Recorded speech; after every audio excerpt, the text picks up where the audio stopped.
So basically the question and answer letter that I'll be going over today. Some sales listings and the statute that pertains to what we're going to do today. So I'm going to kind of strictly go by the numbered list that I have, but if you have any questions or you want to bring up something at any point during any of the numbers, feel free to interject and I'll do my best to answer any question that you have. So number one, what is a reval? So a reval is simply to bring all the real estate values in town to its current market state. So what we're doing is we're analyzing current sales to determine what the most likely selling price is for every parcel in town, whether it be commercial, residential, vacant land, industrial.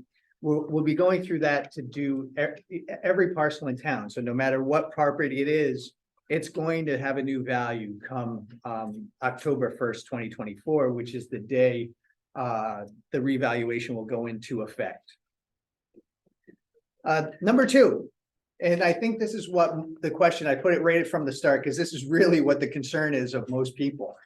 Will a revaluation increase my taxes?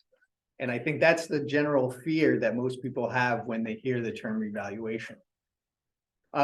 A revaluation does not in any way affect the budgetary needs of the town. So in general aspects, no, the revaluation will not increase or decrease taxes. What a reval does is it shifts the burden of taxation.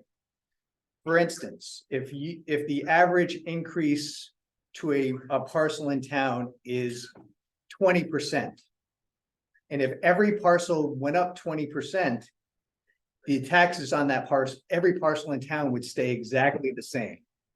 However, as we all know, the market conditions around town are different depending on where you are. So even though the average may be 20%, if your increase is 30%, you most likely are going to see an increased share of the burden for the current taxes that are needed to be collected. Inversely, if the average is 20% and your assessment only goes up 10%, you may see less of a burden of that total share that the town needs to generate. So in effect, the reval is not going to, again, increase or decrease the taxes. It just is going to shift potentially the amount of burden that each person shares. When we're doing the reval and we're working on that market value, what we'll be looking at is many of you or most of you probably received your data mailer already. So what we're doing is taking into account all the aspects of a property to make sure that we're valuing it accordingly. So we need to know what your square footage is, how many bedrooms, how many bathrooms, any outbuildings you have. So all of these things that we list will impact your overall assessment, either positively or negatively. And all of those are going to be accounted for. And what is the fair market value of your home? There's a book definition, but really it's the most likely selling price in an open market. So our goal when we're setting our market value for each property during this reval is to figure out what the most likely selling price is going to be. You may or may not agree with what we think that is, and there, I'll go into some of the rights that you have towards the end of the presentation. But once we've issued all the final valuation numbers, that is what we have determined to be the most likely selling price. And how we generate that, again, is we're looking at all the condition factors that apply to a home. We're looking at the current sales and seeing exactly how a parcel compares to those selling prices in an area. So we look at not just an area, but we look at every property in town. So when we're building our pricing model, we're looking at the style of home, what a Cape would sell for on West Thompson Road as opposed to what a Cape would sell for on Quadic Town Farm Road. So we're taking similar properties in different parts of town, and we're trying to figure out exactly where those locations have the greatest or least amount of change. So it's not simply a straight line number where we say, okay, the average is 20% increase, everybody gets a 20% increase. We're trying to find all the factors applied to what's going on in the sales market to determine what your most likely selling price is going to be. Any questions about that? How will I know if the assessment is equitable? There's a couple of things that you first need to do. The first, although I put it as last, but really the first thing that you want to do is you want to look at what we've presented to you as the value, and then think about what you would sell your house for. If that number is very similar, so you think you can sell your house for 310, we have it at 315, most likely we're probably pretty close, and there's an agreed upon, you know, even maybe not spoken, but there's an agreed upon situation there that means that the number that we've generated is pretty close to what is expected. There's some other things that you can do. You could compare your property to your neighbors.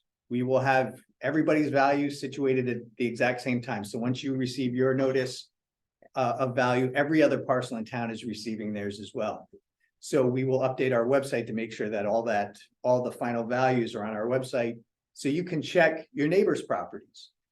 Make sure that your value is in line with everybody else in the neighborhood. That way, you know, even though you may not feel that it's fair, it may be equitable to say, okay, well, mine's here, all my neighbors line up to where my value is. So there is some equitability to that final value.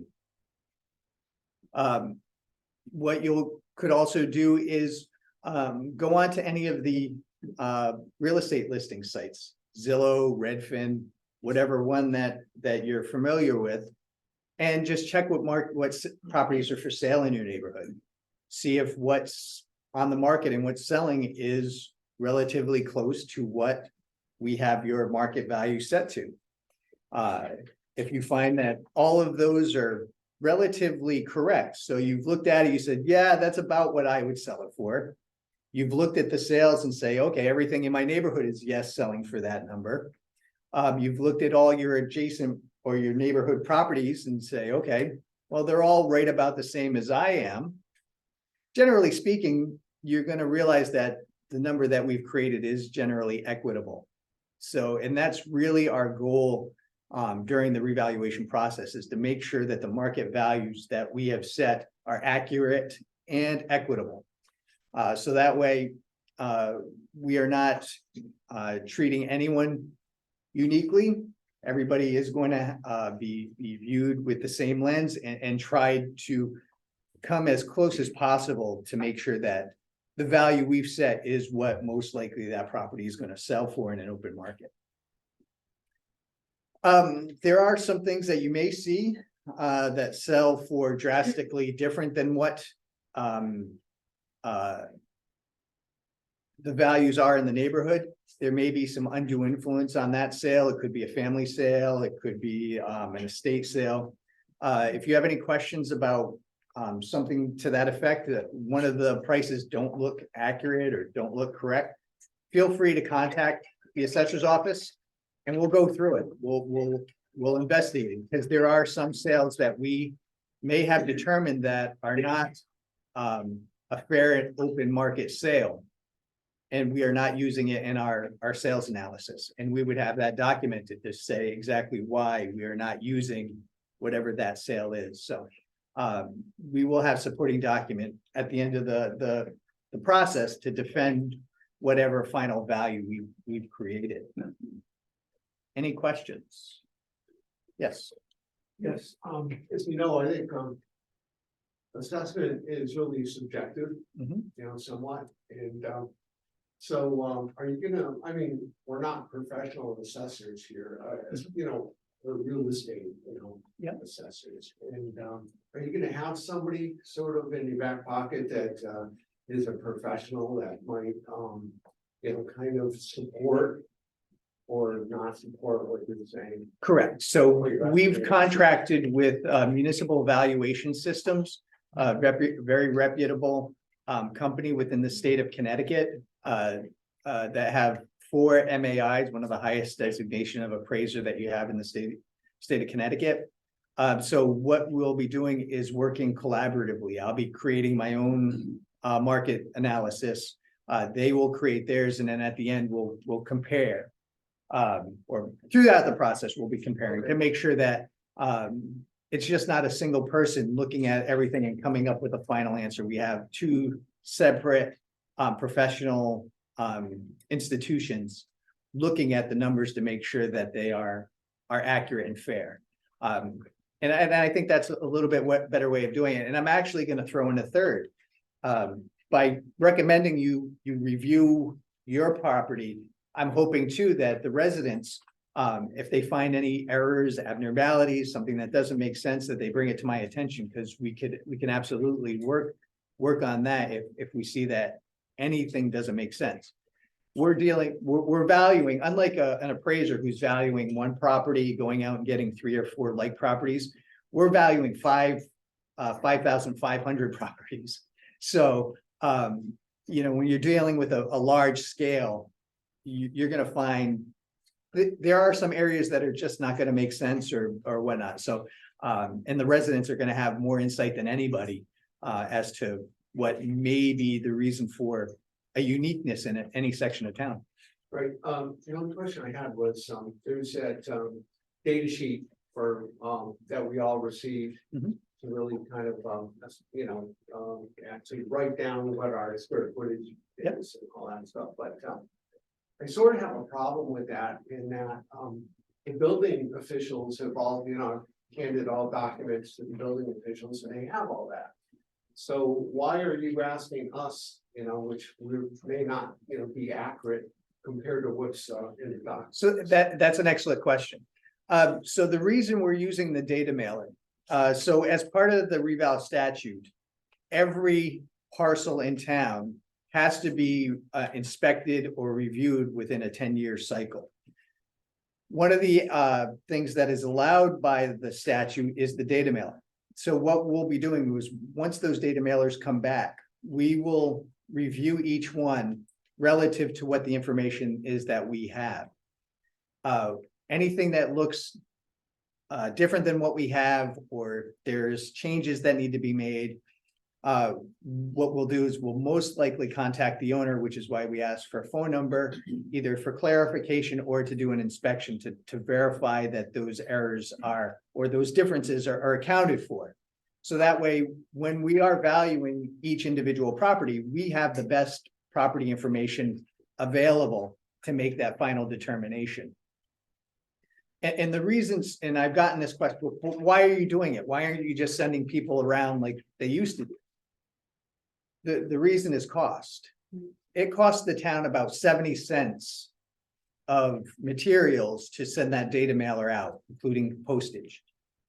To send a contracted revaluation staff member, usually it's somewhere around $30 to $35 per parcel. So instead of spending that $35 on every parcel across town, we're trying to, in the most cost-effective way we can find, to obtain the most accurate information possible. So for those that we have, that the data mailer is returned, and we have questions or concerns, those properties will have a follow-up inspection. Any declaration that doesn't come back, those properties will have a physical inspection. So this first data mailer is a way to basically save the town considerable amount of money. And we can prove it in the cost of the reval. I believe the cost of our last reval was $168,000, whereas we're doing this one for $60,000. It just seems that there's a lack of motivation to save that cost, because many people will say, well, I'm within spec anyway, I'll just have them come. And that, And then it may take a year or so, you know, for them to get reevaluated. In the meantime, their taxes are probably lower. so no, so we will have every house that needs a reinspection done by the end of summer. So there's no, so this won't be an ongoing situation where we're doing, 50 this month and 60 next month. No, there will be a schedule set that any declaration that doesn't come back or any that we have questions on will be completed by the end of summer. So that way the information in our system is as accurate as possible for that final October valuation. That's aggressive. It's a lot for a small town, but luckily we have good staff in town to really help and support that. When was the last evaluation done? It was for October 1st, 2019. Yeah. It was. So that falls into the next question. Will my property value change? Yes. The last reval was October 1st, 2019. By statute, we're required to conduct a reval every 5 years. So what we're seeing in our numbers right now, and of course, these are just preliminary numbers, and because our assessment date is October 1st, we'll still be using all the sales that happen this upcoming year when we're documenting our final market values. With that said, at this point, looking at the sales for the last 18 months, it looks like the average residential property is increasing at a rate since 2019 of 42%. So what that means is on average, every property, if you look at what we have you assessed for right now, you could estimate an increase of 42% to that number, and that's where your final assessment would generally be. So that's the same situation that's happening in Killenly right now. Correct. People are very upset about the 40% or 50% increase. Correct. Same exact thing, so we can all anticipate a 40% raise. Right, and that may shift if something were to happen. Right now, the statistics show that Thompson is still in an increasing market. Our sales prices are still increasing at about 0.5% a month. So you could expect by this time next year, instead of being at 42%, we may be closer to 50%. And it could, if the summer is a booming summer, it could be higher than that. So, but again, that reverts back to the second question. Even though your assessment is increasing at that amount, it doesn't mean your taxes are going up that amount. Right, so if the average is 42%, and you're at 42%, with an unchanged budgetary need for the town, the taxes will stay exactly the same. So in a situation like Killenly, for instance, people get their notice, they see that there's a huge change to the assessment. They automatically equate that to, okay, my taxes are going to go through the roof. That's generally not the case,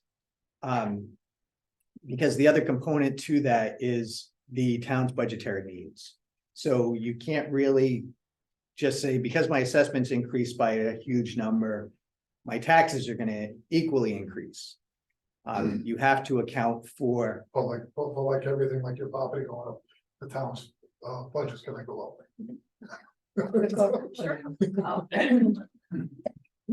I mean, it is not uncommon for the town's budgetary needs to increase on a year-to-year basis, so. Typically, there's an adjustment to the mill rate though. Correct. So Right, so. that will come down. Correct. So let's say at the end of the whole process, the grand list grows at a rate of 50%.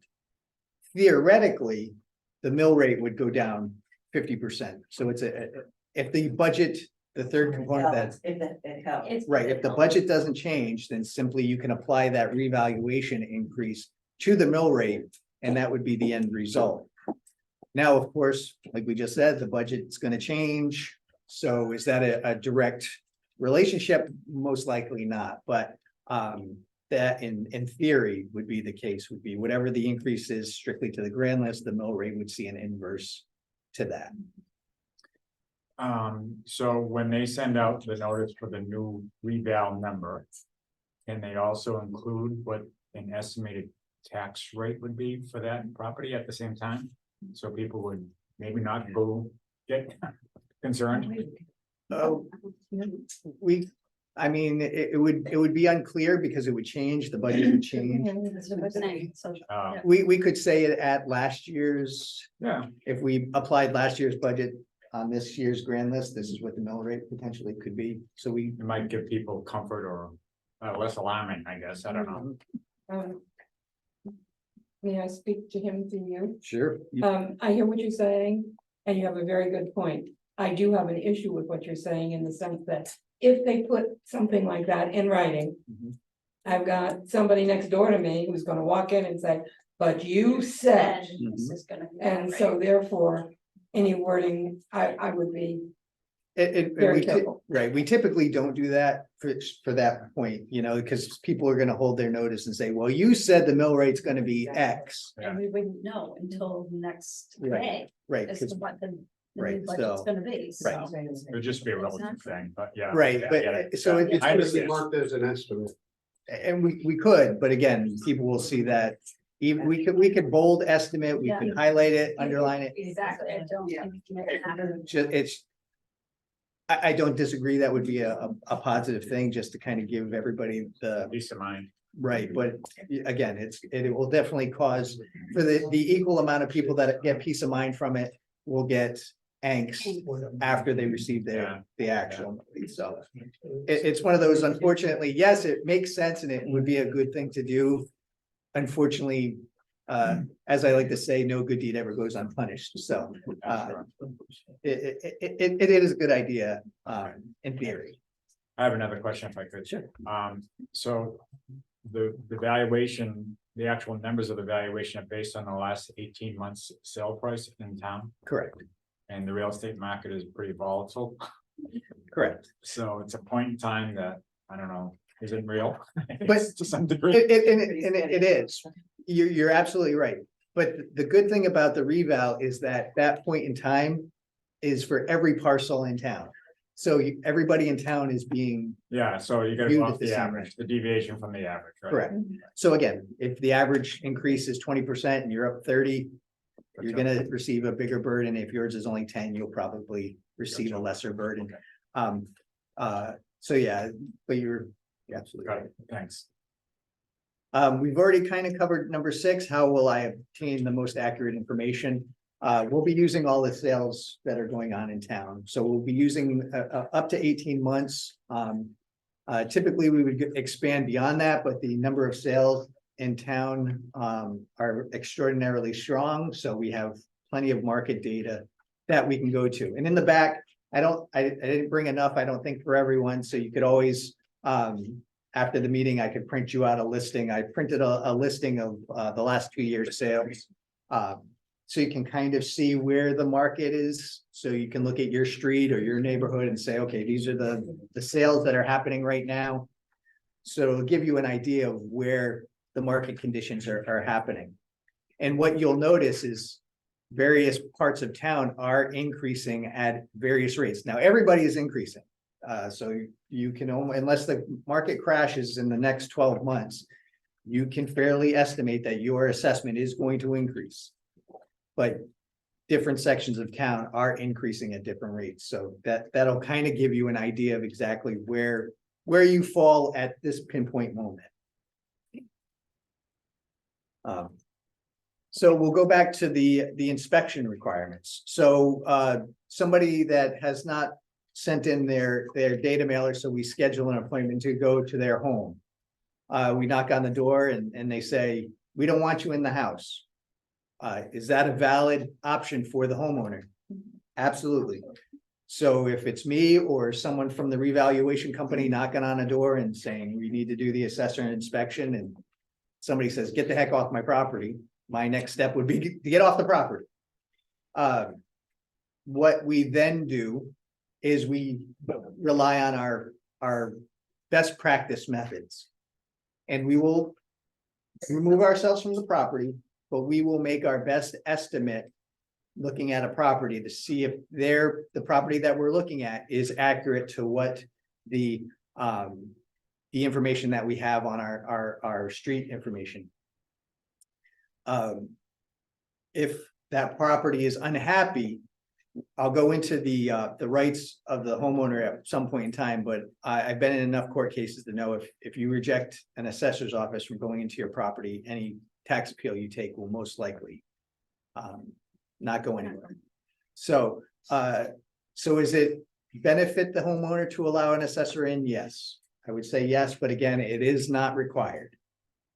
And this is gonna be one that we're gonna get quite often, and I don't doubt that I'm gonna hear it all summer long. I live on the water. You're gonna unfairly provide me a water view tax. The answer to that is yes, but no. So again, we value properties at what their market price is, what their most likely selling price is. What we see right now is if you are on the water or adjacent to the water, your house is going to sell significantly more than the exact same house somewhere in the center of town. So going back to the question, is it unfairly valued? No. You may be increasing at a substantially higher rate than the rest of the town, but you are still going to be fairly valued compared to the sales that are happening within the community. So again, that's why it's good to know what things are selling for and be prepared for when these notices come out. So there are, again, different sections of town that are increasing at 80 to 110% from where we had them in 2019. So people will need to be cognitive of the fact that depending on where you are, there could be a substantial shift to your assessment. And it's, again, not that it's unfairly or we're trying to target a certain community or certain section of town. Again, our goal in this is simply to put whatever the most likely selling price is on every property in town.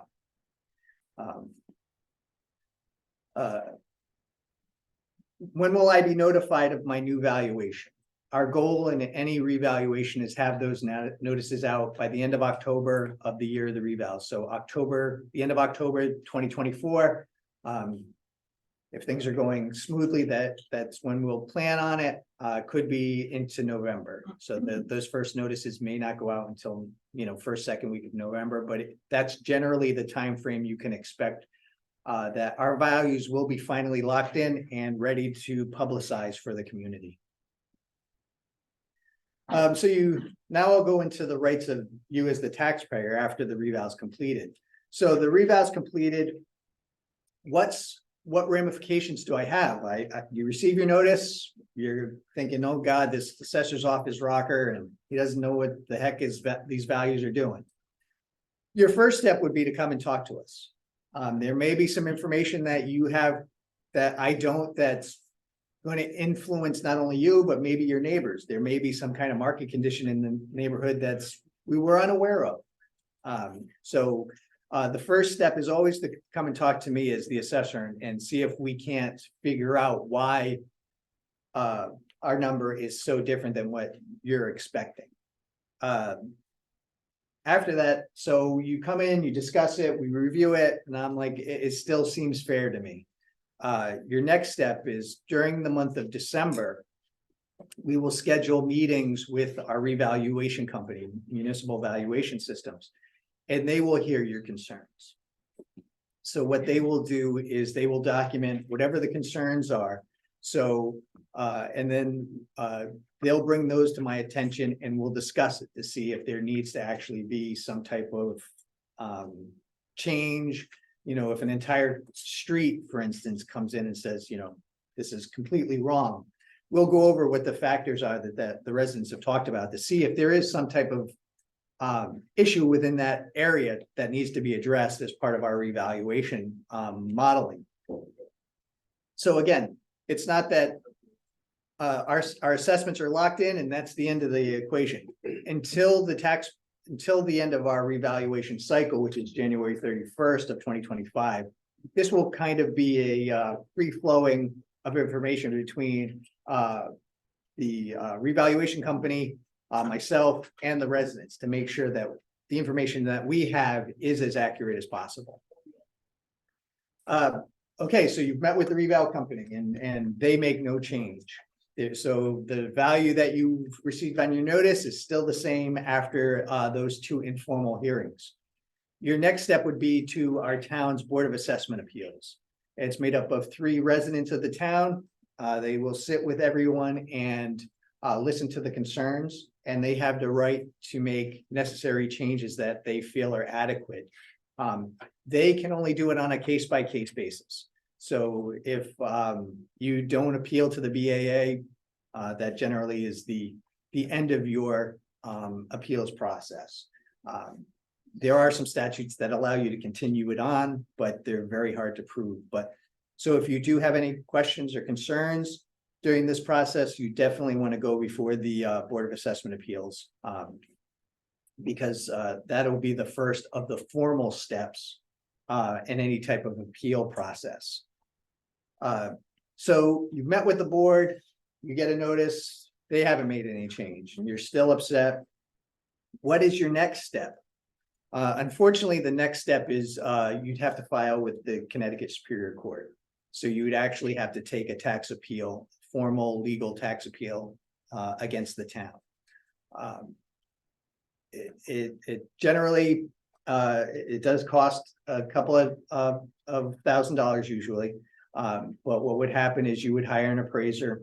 The town would have our independent valuation and a judge would make a determination as to who is correct. There could be a settlement in that case. The judge could push for a settlement, an agreed upon assessment. And if that is set, then that would be what the stipulated value would be. If you take the tax appeal case and the judge rules in your favor, your value would be whatever the judge rules. So the town does not have the authority to override that determination. So there's one other thing that I wanted to review, and then we can go over general questions. The last thing on the little question slide is actually the calculation as to what would happen if there's a change. So I did an example showing what would happen if our grand list went from 800 million to 1 billion. So what you will see is that I've done the equation to show if the grand levy, the amount of money that the town needs to generate in taxes is unchanged, what generally would happen to the mill rate. So if there's a change to the grand list number, you will see an equal change to the mill rate. And the calculation is there at the bottom of page 2 of the form. That's kind of where I've ended it. Now I'm open to further questions or concerns. Well, I mean, I look at this calculation, I would say, well, if you have a 40% increase in real estate, now our mill rate's gonna go down by 40%. Correct. Straightforward, you know. So I've never seen it go down like that much, But not in any town in Connecticut, you know. But again, so- this is the mathematical equation with an unchanged grand levy, the amount of money the town needs in taxes. Well, that's the thing. So this is using mathematics that one of the key factors is inaccurate, because what's going to happen is the grand levy is not going to stay at 20 million or 29 million. Right. It's going to go whatever to the town's budgetary needs for that year. So if it's a 40% increase to the grand list, again, it does most likely, it does not mean that the mill rate will decrease by 40%. It means that it'll decrease by that 40% minus the budgetary increases needs of the town. Do you have the historical data on over the course of time with these revals, what's actually happened? And Bill actually, Brady has it on his wall. and Bill right and I outside talked his about it office. today. Shows it probably 30 years worth or whatever of Yeah. a listing of what the mill rate was per year. And you can tell after each reval how much, where it fluctuates, and then it starts increasing again. So It in is the on the wall, yeah. in the last 5 revals, the mill rate has gone down twice and increased 3 times. Yeah. Mhm. So again, it depends on the market. So if we're in a situation like we're in now, where Thompson's market has a lot of outside influences generating higher values, then what you're gonna find is that mill rate will go down because the grand list is going up. Inversely, if you're in a down market and the values of properties in the grand list go down, the mill rate will have to go up to account for those market conditions. So am I right? That this says that the last reval was finished in 2019? Correct. Because it seemed to me it was Vision Appraisal that did it, and they were gonna do the west side of 395 and the east side the following year. And I thought COVID got in the middle of it, so I can't believe it was done by 2019, but. And if this is the information that the town has on our property, somebody from Vision wasn't doing their job, because it's, I'm just gonna mark this thing up and you guys can have to come out and look. I mean, it's, And that's the case, and that's why we're doing this. So, is any revaluation perfect? I've been doing revals now for 25 years. I started working for a company that no longer exists. That's how long I've been doing it. So, are any of them perfect? No. So am I gonna say that reval with Vision was perfect? Absolutely not. Will this one be perfect? Absolutely not, but I will do my best to make sure it's close as possible. and I know you have a spot here for a shed, but I don't see any spot for a detached garage. We'll just add that at the bottom, Right, and I should have expanded on shed, garage, barn. I just used shed as an outbuilding okay, term. the both, but. Yeah. And you talk about rooms, bedrooms, and you need a closet, blah, blah, blah. So we have a 10 by 10 mudroom between the house and the attached garage. Is that a room? Is it a bedroom is the No, key? it's not a bedroom, but it is a room when in the number of rooms. If it has a standalone purpose, that would be a room. Okay. If I mean, it it's is, not heated, so, so then no. So typically, living space needs finished ceiling, walls, floor, and heat. okay, So, all right, so I can eliminate that from my square foot. so it would be eliminated from your living area space. It's still part of your effective gross area because it's still a part of your house, but it would not be listed as living space. Yeah. Because there's no heat. Okay, well, anyway, I'm gonna mark it up and you guys will be out anyways. How about an attic storage space? Is that So again, if, not heated? right, so how we determine a finished accessory space, whether it be attic or basement, is if there's finished walls, ceiling, floor, and heat, that equates to a living area. If there's 3 of 4, that becomes a recreational space. So, and then if there's only 2, then it's not even considered finished area. Don't put it in. Right, don't put it in. Okay, thanks. In my case, mine has not changed because it's from my building inspector, from my building when it was done. Should I fill it in or can I just say, see what's on file? No, fill it in, because what we're doing is we're using the form as a verification of Okay. what our information, our records are. So we need that filled in, because if it's not filled in, then It there's doesn't no way, count. right, there's no way to verify, so that I'm would. glad I asked that. So so the forms that come back blank through the mail, we're sending them back with a thank you letter, but please fill it out. Fill it out. Yeah, because we do need to have that information to verify, or else it doesn't count as part of our paperwork.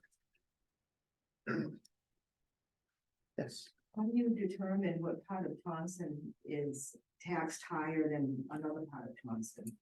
so we all are applied with the same tax rate, so there's no section of town from a tax perspective that would be different. However, the different parts of town will be assessed differently. And what we'll be doing is we'll be looking at the sales of various areas in town to determine what the increasing values are for that specific area. So, if we look at, let's say we have a parcel on Quadic, and we see that the typical lot on Quadic is selling for on the water $150,000, that same size lot on West Thompson Road is selling for 49.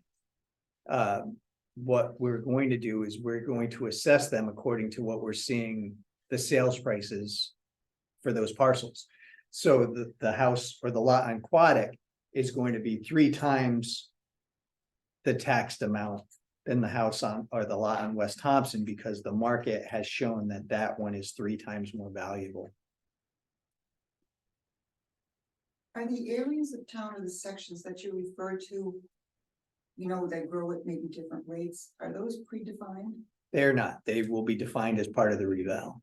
So, So that I can't tell right now what section of town I'm in. so during the last reval, they segregated the town into 9 sections. So, you do have 9 currently areas of town.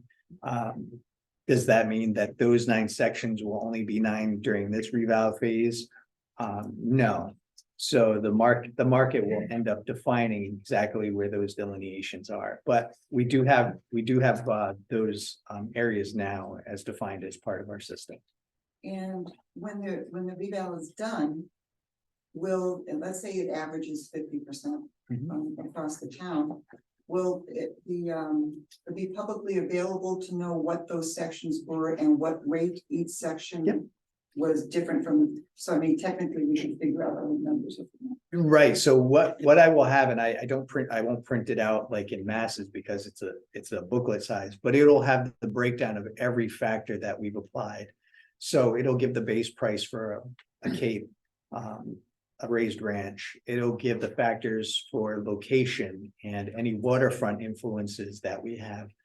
The price per square foot on outbuildings, on pools. So we will have all that broken down and available for review. I don't remember, I sent mine in, but I don't remember if there was a section about solar power. Solar is an interesting one because looking at these sales, it doesn't look like solar panels right now influence value too much. Mhm. So we didn't include it because it doesn't look like it's really a driver of value at this point. And it's kind of like I equate it to a driveway. Some people think if I have a paved driveway, it's more than a gravel driveway, which is not the case. As long as there's a means to get to your home, it doesn't show that there's any real difference between the two. So that's kind of what we're seeing with solar panels right now. As long as you have a means of getting electricity, it's the same. Isn't that exempt? PV systems, I think it's exempt by the state It or is. maybe discretion of the town. Correct. So there are various solar exemptions that do apply. If it's held by a solar company, they have to report it.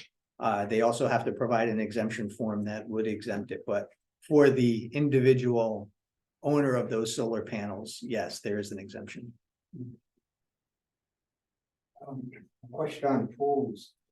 This year they had a checkbox for a pool. I don't recall seeing that on any other evaluation prior to that.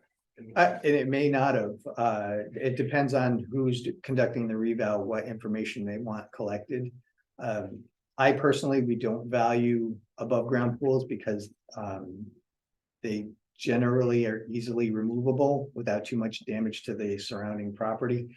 However, in-ground pools don't have that same accountability. So if you remove an in-ground pool, there's a massive hole in your yard that you now have to fill in, seed, and work with. So, and there are sales that do show that similar houses with an in-ground pool will sell for slightly more.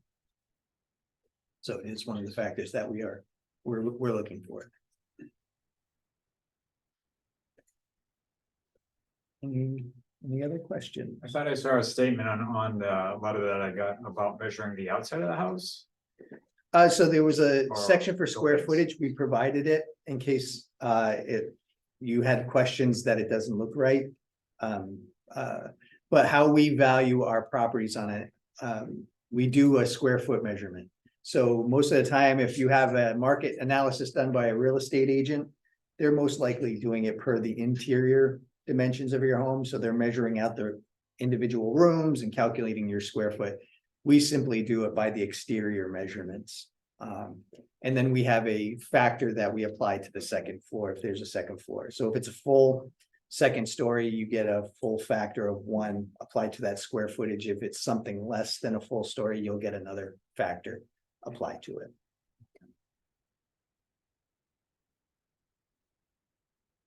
Anything else?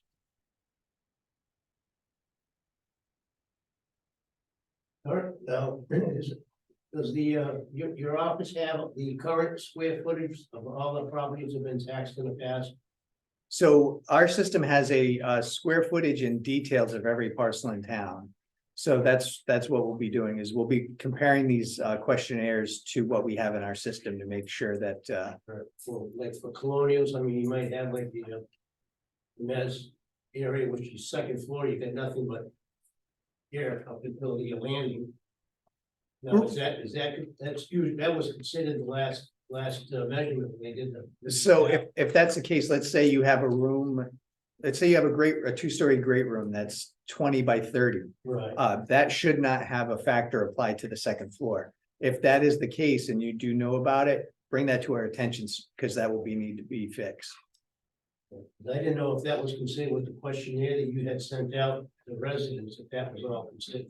Well, that's why we gave the square footage, so that way people could kind of have the ability to maybe look at it and say that just doesn't sound right. And then could use that to fix any errors that we found. Right, and that's basically the living square footage, or is that the square footage of the property? That's the square foot of living area. So there is a section for basement area. So the square foot of living area that's provided on the form does not include any finished basement area. That's in a second question on the form.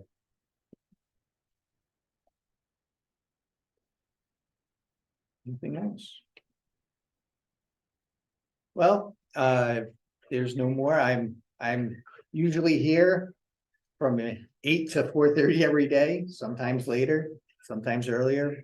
If you feel like you have any questions that didn't get answered or you need follow-up at any time, feel free to call the office and we'll do our best to answer those questions for you. Thank you. And one other question, was this taped so it can be Yes. filmed? Yep. Because certainly if any of you are on Facebook, that was one of the questions. How come you're having it during the day? And we work and yada, yada, yada. So will there be something going out to the public that will say that they can access it by YouTube or something? Or do we know the answer to that yet? Yeah, I think we'll transfer it over to YouTube. We'll have a link for that. And Paul and I discussed this morning a potential for an evening session in January after the holidays. And we'll be advertising that as well. Right, and somebody needs to send it out on Facebook so we can. Yeah. No, really, Yeah. really. I mean, that's what people are watching in so many cases. And we just need to get it out there. Yeah, so, and I think the argument was made that, we're trying to hide because we're doing it during the day. People work at different hours, people have different schedules, so this was just the first of many interactions that we're gonna have as a community as part of the reval. So if you hear somebody saying, they're trying to hide from us, we're not. This is just step one of a year-long process. So Great idea.